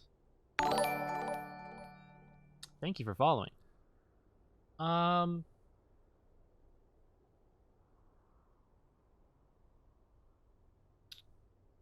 We have 2 options. Option 1 is to use Aegis to take every tower, every tier 2 tower, and then like grab this outpost. And in fact, you could do it. This timing window works out really well. You've got 5 minutes, so it'll expire at 30 minutes and 33 seconds. You guys could push top, get this, go mid, get that, go bottom, get this, and then come get this outpost. And if you look at their cooldowns, you have like another 2 minutes to do this. Yeah, did you guys ping Roche Timer? I hope you guys did. Or if you don't think you have time for all of that, nope. If you don't have time for all of that, like say it's 28 minutes, you don't have time to get all 3 towers. Head bottom, cap this, or mid, cap that, one of these 2, and then go get the outpost. And then go get the other towers. So that's like option 1. Option 2 is to, if you feel you are strong enough, you could push down a lane. If you had more tier 2s, this would be a more feasible option. It's a little less common because Or I don't like it as much because they have all their tier 2s. If you were ready to push high ground, then I kind of think Klinx should have the Aegis, because Klinx is going to be the one hitting this tower. Klinx would stand here, shoot this tower, and then like Sand King, Sven, and the supports are somewhere back here. And if the enemy team initiates on this Klinx, you're going to Grimstroke ult, Lich ult, like all these AoE combos. Or like Sven's back here waiting to see the Oracle, and then he like, or Sand King does it too, like blink, stuns the Oracle in the back, kills the Oracle, whatever. And then because the enemy team initiates on Klinx, they kill him, Klinx respawns, Klinx does not care. You don't get God Strength if you die from Aegis, or if you die with Aegis and respawn. So that makes Sven like an iffy Aegis carrier. I know for Klinx, technically you don't get Death Pact either, but based on its cooldown, you could ult something, fight, die, and then Death Pact something again shortly after. Whereas God Strength is like, I died. All right, let's back off because it's not coming back again in this team fight. Let's see what you do. I think because they have all their tier 2 towers still, you could go for the first option we talked about. Lich ult, 10 seconds. Sven ult, 30 seconds. We can start going because Lich ult and Grimstroke ult is probably strong enough to win a team fight, even without Sven ult. But more than that, they don't have their ultimates yet. So for another minute, we should go play really aggressively. Let's look at the minimap. Currently all in our jungle. All right, stacking, kind of waiting the cooldown ult. Okay, kind of cool. Instead of farming this, go farm top. Let Sven farm the jungle. That's fine. Let someone push out mid. We want to be ready to go push bottom, cap this, take this tower, and then capture their outpost. We want to chill for all ults.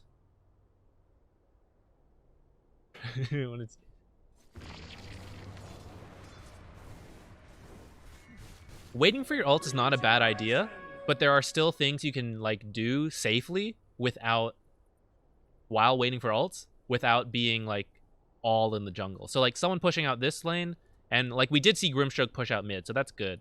Someone come push out top a bit, because what if we all go bottom, but then like PA split pushes top, and we end up trading like 5 for this tower and the outpost, and then PA gets this tower, and then she even caps this outpost. That would be really bad. So we kind of need top to push out ahead of time, and then someone can TP bottom. Okay? We have all our, well, we don't have Grimstroke TP, but whoever has a TP can walk top, push that out, and then TP down here. Ooh, almost got away. Yeah, Sven ult there is probably fine to kill the DP, except DP does not have her ultimate, so maybe you could have probably just killed her without it. What's happening over here? So we've got the whole team going for a DP kill. Try to get a pick off in the back. To get picked off on your own. Klink's probably also going to need a BKB so that does not happen. So that's not an ideal trade for us, especially after we kill the Death Prophet. Klink's does not need to look for those kind of kills. Those kind of pickoffs are good to avoid a 5-on-5 fight. But if we see a Death Prophet on her own and we're going to kill her, then there's not going to be a 5-on-5 fight anyways. So then Klinx does not need to risk his life coming back here and then kind of dying like he did. Your team is still strong enough to push right now, but Klinx is actually a good amount of the tower damage. So if Klinx dies, your tower push is a lot slower. Unfortunately, Sven is pretty strong, actually, so he can also push this fine on his own. There you go. Look at this easy shit. The first time. 27 minutes in. I think you guys used it once earlier. No, wait. Here it was like... I don't know if we aligned it. Is this the first time? Look how easy that was, though. Right? It was so easy. Could have happened 17 minutes ago. And that's kind of like identify what you draft and then play with it. What the heck is this? There's not even any creeps here. This is gonna fade before anyone else gets here. Here's the thing, right? You guys are still winning this game. You haven't even used the combo at all. So just imagine how easy your games will be now. Like, oh shit, we can just do this combo right off the bat? Damn, you know? Someone should cap this outpost. You still have time, but let's see if anyone remembers. I'm kind of sad. I kind of like the original outpost, like capping it earlier. This does offer a sense of like priority to tier 2s, but I do miss like being able to, like, it's in the hard support guide, right? To like steal their outpost, and then it got patched out like right after. But what that does mean for you guys now is that you can cap this, and you know no one can like split push up here and force you back by capping this. Right? You can probably get another tier 2 tower here.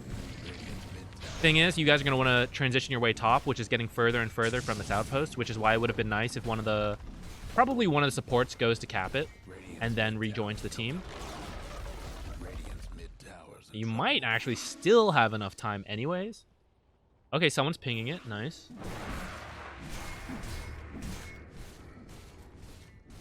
You might be able to get this and then leave, but actually if you look at your cooldowns, so their stuff is ready. We have God Strength, but we don't quite have these. Oh, never mind. We have them. All right, we could probably still do this then. I don't know if the enemy team... Okay, so actually... I was about to say, so the only thing we need to be worried about is the 5-on-5 fight we talked about, where like Tide ravages everyone, and then there's like a Death Prophet who like silences the supports, and Sand King who don't have BKBs. In fact, I don't think Klinks has BKB. Yeah, but working on it. So then the only thing you have to be worried about is like a Wombo combo from the enemy team. And like Jakiro following up with like an AoE Ice Path. Like, look at this. If Jakiro... I don't know if Jakiro's in position, but imagine if Jakiro's right here and Ice Path's this way. It'd be so sick. Ice Path, Macro Pyre into DP ult. You guys might still win the team fight because you have Aegis and you are 11k up. But this is like the riskiest fight you can take, right? Under their tower for probably going to be 5-man Ravage, it looks like, into like a Wombo combo. That is the hardest fight you could give yourselves. Right now, what I was going to say is that probably just Klinks and or Sven hits this tower, and then the supports, Sand King probably like standing back here. Maybe one of the supports check up here, but this is probably not warded, to be honest. And we kind of see that it's not, because I think it's... Oh, actually, I don't know if we can see the wards in this version. But like Sand King could be back here, or maybe some of you are like smoked in the back. And the support should just be further back. You should keep in mind like Tidehunter Ravage range and stand like further back, so that if Tidehunter were to do this kind of ultimate, you'd probably still get caught in it, to be honest. But you would at least be at the edge of the Ravage, which means the PA is not going to like see a stun support and go kill them first. She's going to like target the Sven or the Klinks. And frankly, even if Klinks dies here first, the combo from this that we're about to have, plus Veil and everything, and then Sven with Aegis and God Strength will clean up the rest of the fight. So we just need to make sure that we get this combo off.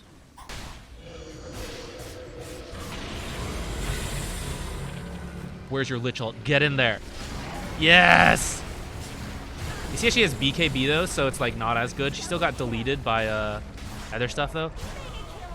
Look at this.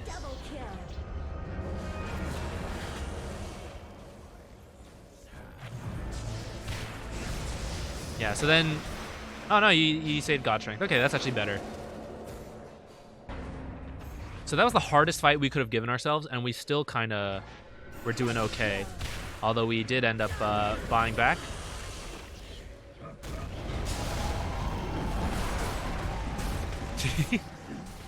I was actually thinking maybe you don't even need to Epicenter there, but she looks fine. Value TP right there. Nice. So, tried to throw there, but didn't. And part of that was because we were just really ahead.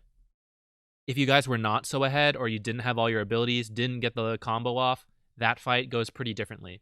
And you did have to use a buyback in the end. And without that buyback, you probably would have killed at least one of the supports, maybe the second. DP probably does not die there. So in the end, buyback I think kind of was worth it. We are not going to get this outpost though, it looks like. Yeah. Double kill. Like stealing candy. The Radiant lost the top tower. Hey Tardy, thank you. Welcome. Welcome to the channel. Right now we're doing a team review, so we're kind of focused on team decisions as a whole, which is not strictly related to the hard support, but many hard supports do end up needing to be like kind of the captain. So I think it is useful to know everything. You know, just know everything. But being able to make at least some team calls, right or not, is good. Didn't end up getting this outpost, and did lose the Aegis, which it would be about to expire soon anyways. So losing Aegis, not a big deal. We didn't even lose that team fight, but it didn't have to go that way. We didn't have to lose 3 heroes and then buy back someone, and I think lose 4 heroes actually in the end. 4 heroes and a buyback. Didn't have to do that. Yo, Alex, what's up? Were you also doing an early morning stream? Welcome. This is we're in the middle of a team play review, kind of looking over a team. Thank you. Welcome everyone. We're looking at a 5-man team game, and we're talking about like overall decisions right now, rather than like focus on nitpicky stuff. Although I think we have been doing some nitpicky stuff anyways. Thank you everyone for following. Little bold to be farming up here by yourself. Keep that in mind. Capping the outpost now doesn't really matter. We're kind of scattered right now. You guys are in the position of strength. You don't want to give that away. Remember earlier when you guys took that fight, you had 5 people here, and I said, okay, look, you took a 5-on-2, a 5-on-2, a 5-on-1, and a 5-on-1. And you guys just won that way. The enemy team can still do something like that, where if there's 5 of them, and they find a Grimstroke, and then they find a Sand King, and then Clinks has tried to run in to help, and then they find a Clinks, they're starting to win fights that they really shouldn't. And so when you start to take this lead, it's funny because you can sort of split up because you're so strong, but you also need to be careful of splitting up because you are so strong. And the only way you really lose at that point is to be picked off by splitting up. So identify on your heroes, like, are we safe to split up? Someone like Storm Spirit, very safe to do so because he can zip in and out. But other heroes, not so good at it. All right. Luckily, we picked up a DD on Clank, so it kind of looks like you guys are going to win from here. Yep. Sure looks like it. Straight down. Straight down. Yes. Ping that tower. Go get it. Just let Clinks hit it. Actually, it doesn't matter. They're all dead. If more of them were up, just let Clinks hit it. You guys have Fortify? Yeah. I think you could fortify these creeps. I think when Jakira macro-pyred and all your creeps are standing in it, I think you fortify right there. And maybe they'll still die. But I think they would last longer and allow you to get more damage on this. You're not really going to need fortify in the next, like, 5 minutes because... Okay, maybe it could bite you in the butt where they go and win a huge team fight and then they, like, kill some of this stuff and then they go to your high ground. But it's unlikely when you have a 16k lead.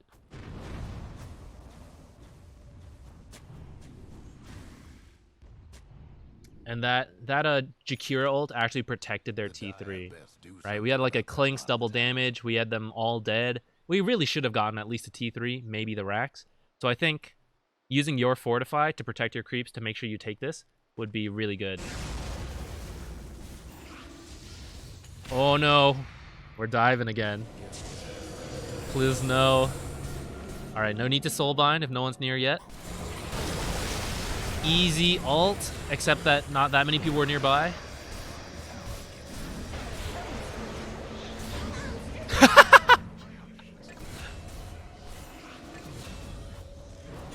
She gonna hold? Triple kill. Oh, this is one of those rare occurrences. You don't usually see this. Pro divers. It's pretty uncommon to see the 5-on-5 team wipe. But you see how they were able to do that? You dove, and then Oracle survived long enough to use her ultimate on DP. If she'd used it on PA, could have had a similar effect. Although DP's probably a little stronger right now. Oops. We ended up closing that net worth. I forgot about that.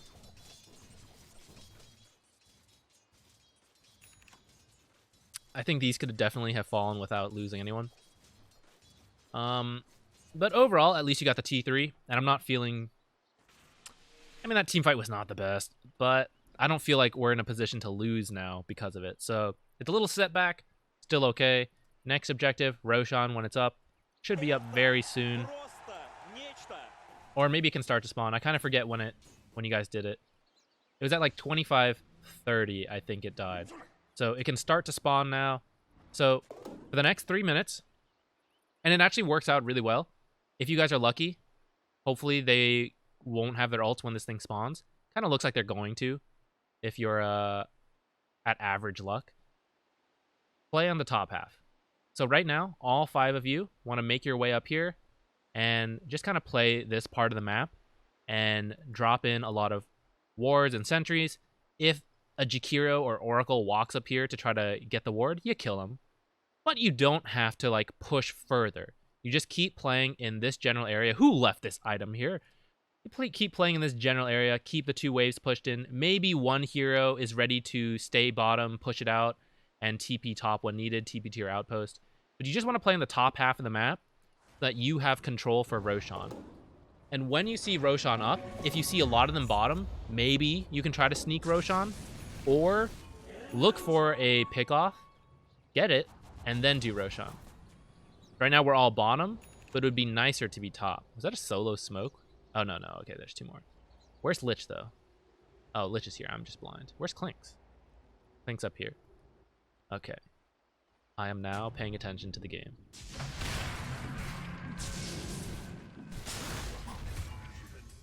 All right, we've got our support kill.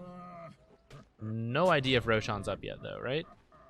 Downside of this ward, where do we want to play? We want to play top, which means we're not going to be in this area to defend this ward. So we want to be careful about that. Not to mention you have this ward still, so they overlap a little bit. And because you killed Jakiro here, he's very likely to come deward this area now. Right or not, he's going to think they just killed me here, they could have a ward here. That's how I would feel. If this happened to me, I would come check this again, I suppose. Maybe not everyone does that, but I guess that's how I feel about it.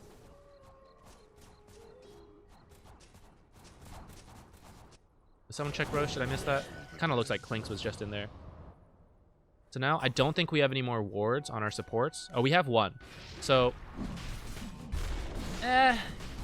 it's kind of okay, but aren't we still scared? How did we lose that last fight?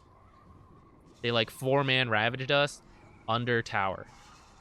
Roshan doesn't give the same advantages to the enemy team, but in a way, he's still a strong objective, kind of like being under the enemy tower, because he can bash you and he can do a lot of damage. So even though Jakiro is dead, I would still be a little cautious, especially without some kind of ward up here. It's going to work out, but I still want to caution it. Because the Ravage DPL, Jakiro was dead, so we can't combo. I'm okay with you doing it, but I just think, like, place the ward ahead of time and then go do it. And then probably, okay, so what I might have done, say you place this ward, and then Sand King stands, like, right here with Blink ready.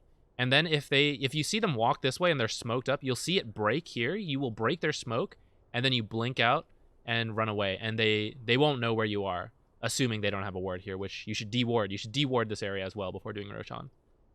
And if they walk this way, like, it'll break around here. You may not see them as much until they get here, but then still, you can just blink out. But for that regard, you could also put the ward up here, so that way you would see no matter which path they take. And when people smoke for Roshan, especially when they feel panicked to get to Roshan, they almost always take the shortest path, which is right through here. So you don't really have to worry about them going through mid and then top, or through top and then to mid.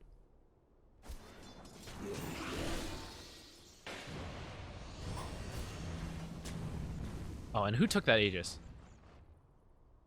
All right. I still kind of think same deal, where Clink's, like, if this guy dies, he doesn't get God Strength back. So I kind of like Cheese on him, even though Cheese won't heal his, like, insane amount of health. But it keeps him alive longer. And I feel that Clink's is the one who should hit the tower, and so he might want the Aegis so that when they commit on him, he will survive. And the downside, so the other, something we said at the start is that, okay, Clink's can search for Oracle in the back lines. That works when a team fights out here and Clink's can run around and find Oracle here. It doesn't really work when going high ground and, like, if all the T3s are up, like, how does Clink's get to the back line? You know? So that kind of shifts their job to be, okay, Clink's just hit the tower.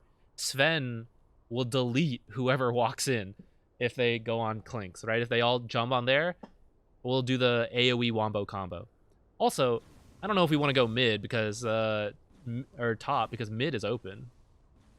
You have a ward mid too, so it's kind of the harder fight to take. Oracle, for whatever reason, is going to walk straight in, though. This is the issue with diving. As the cores, okay, you core players who don't play support, let me teach this to you. The cores are strong enough to come back here. You're like, I don't care about the tower. I'm strong enough to kill these heroes. I'm coming in here, and I'm going to be fine. The supports see you go in, and we have to go in, right? Because if you're in, like, we are in. We are supports. And as a Grimstroke, I'm walking in like, I hate this tower. This tower can kill me. This Tide can kill me.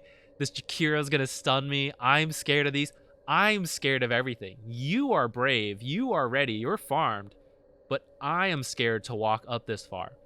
And now that Tide comes and ravages me, like, this is probably as good of a team fight as they could ask for. Being 20k behind without Aegis and Cheese, like, this is pretty much the kind of fight they need, where you guys are way under their base. And they get, like, a huge combo off. Like, Soulbind comes out now. Oops, Tide walked in a little too close. Are we going to get this ult? Oh, we do get the ult off, but you see how she's BKB'd. She doesn't care as much at this point. The Grimstroke Lich combo, not as strong when they start to get BKBs around this time. Holy crap, did she die? Oh, she did. She still had, like, a sliver of health when she paused. I thought she survived with, like, 1 health. Yeah, we're losing this fight. Maybe Clink, maybe get some crazy hits. Doesn't look like it. Oh, kind of. Well, what's happening here? What even?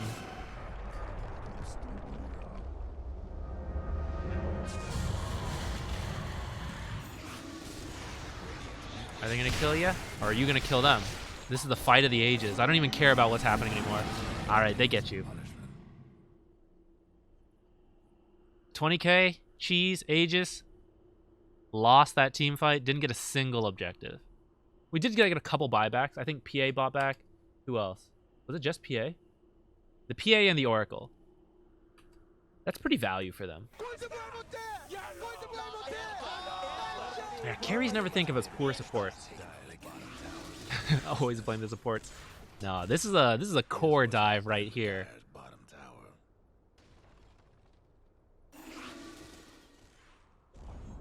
Yeah, exactly. So, like, if you guys come up here and you do this kind of dive, not as bad for the supports, because now there's not a tower here, so I feel like a little easier walking up. Plus, supports can drop sentries here, so you see if the enemy team has sentries here, and then that means Clinks kind of can walk in a little bit and maybe find Oracle standing here, if you have dropped the, like, sentries ahead of time before Clinks runs in his life. So, diving like this, imagine there's a string tied between the cores and the supports. When the cores dive like this, it forces us supports to go in as well. Like, what is our option? We stay back here while you guys take, like, a 2-on-5 fight, and we don't use our, like, all our combos and stuff, and then you guys are like, why'd you leave me in there? So I have to go in, but it gets me killed, and it pulls me out of position for things like Tidehunter ult.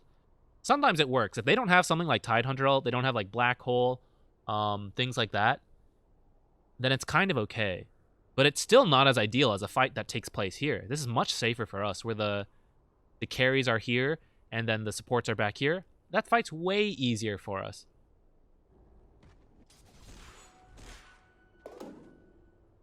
So we've thrown... I think this is the second time we've thrown. We kind of threw here, kind of threw here. So 2 throws on high ground. Still hugely in the lead. Still probably going to win. But every time we give the enemy a chance to come back, you know, it could be a game we lose.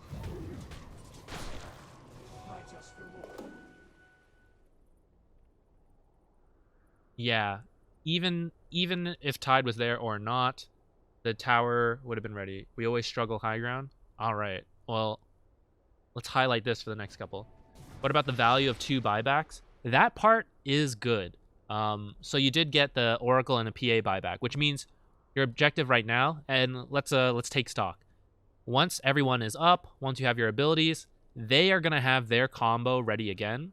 But if you can find PA and kill her, and in fact you see her right now, I would be saying, look, Sven is about to respawn. We all rush mid. We smoke up. We're going to go kill this PA. And if PA is dead, then she can't really... she can't defend high ground. So in that sense, the buybacks are pretty value. And like Oracle too, if you pick him off, he can't buy back and help. But was it worth Cheese and Aegis and a 20k advantage? I don't quite think so. So I think that if the game was closer and maybe you didn't have Cheese and Aegis and you took this fight and that happened, then it's like, okay, we still got 2 buybacks. But because you're massively in the lead and you had Cheese and Aegis, it's like, does that excuse us to like make some worse plays, even though like we get some positives? It's like, really, with more disciplined play at this level of advantage, we probably just win. If we just let Clinks like slowly chip down the towers and force them to take a bad fight, we just straight up win here or like here. But instead, the game still goes on, kind of because of that. Yeah, targeting was good. You did find like the heroes you kind of needed to, but it was just like in a bad position. So like by the time the Lich ult comes out, like she's already ready to BKB and everything. I think she was BKB'd. Oops. Ooh. Okay, hold on. We were kind of distracted there looking at chat. Let's back up.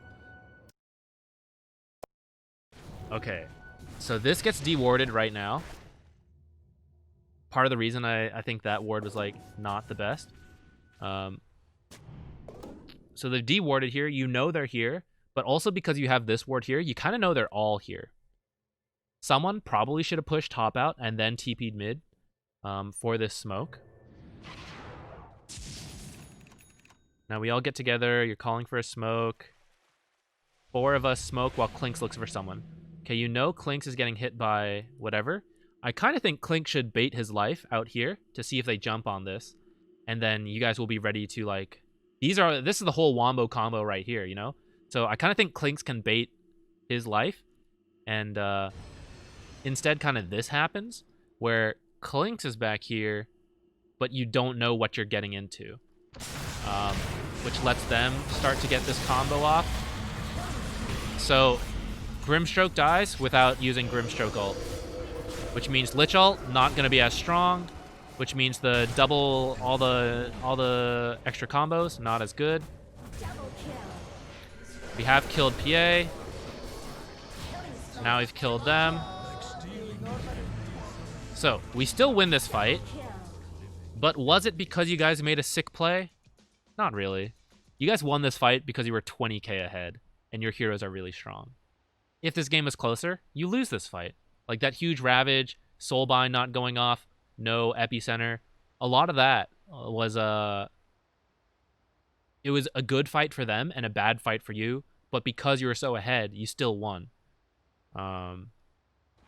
Which is fine this game, but we need to at least know that so that when in a closer game, we take good plays and not bad ones. Because if you make that play in a close game, you'll lose. Also, I kind of think because you're dealing with a PA, you really need like an MKB or a Bloodthorn. So instead of this AC, I might have gone like MKB or your Bloodthorn does feel good. I kind of like the Okay, I like MKB because she can't, like, if she's BKB'd, I don't think you can Bloodthorn her, which means you won't get the True Strike.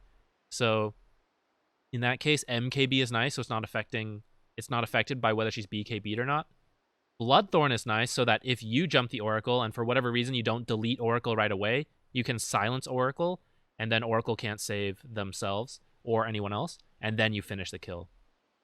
Having said that, Clinks can actually get a Bloodthorn, and it looks like that's what Clinks is getting. So, maybe AC is okay. I think as long as someone has the MKB tardy. So in this case, you may have joined a little later. We mentioned earlier that if Clinks builds this MKB, then it's Clinks' job to kind of kill the PA.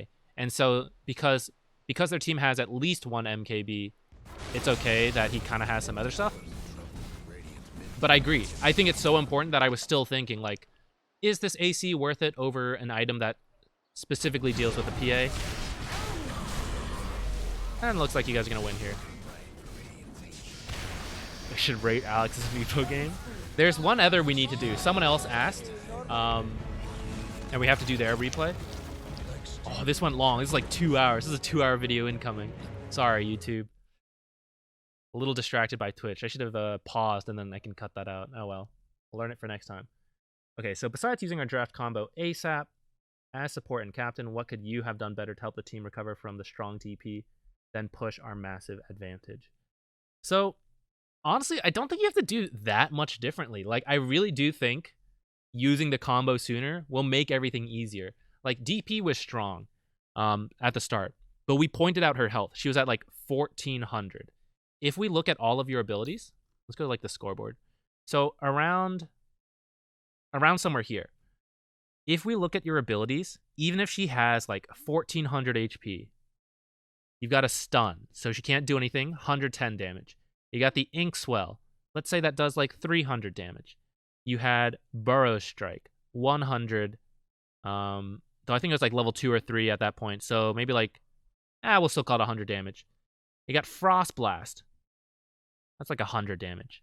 More importantly, you have Chain Frost, which will blast 250 each. So all the other spells and then a couple Chain Frost blasts will kill her, even though she's ahead. So I don't think you actually need to be scared of her as long as you're together and you have this combo and you aren't taking like a 5-on-5 fight where like Tidehunter's there and the DP. Really, it's those two, but then like some of the others as well. As long as they're not going to Ravage DP ult you, and you manage to find like DP first, and then like Tide has to TP in, and you kill DP when she's like next to a support.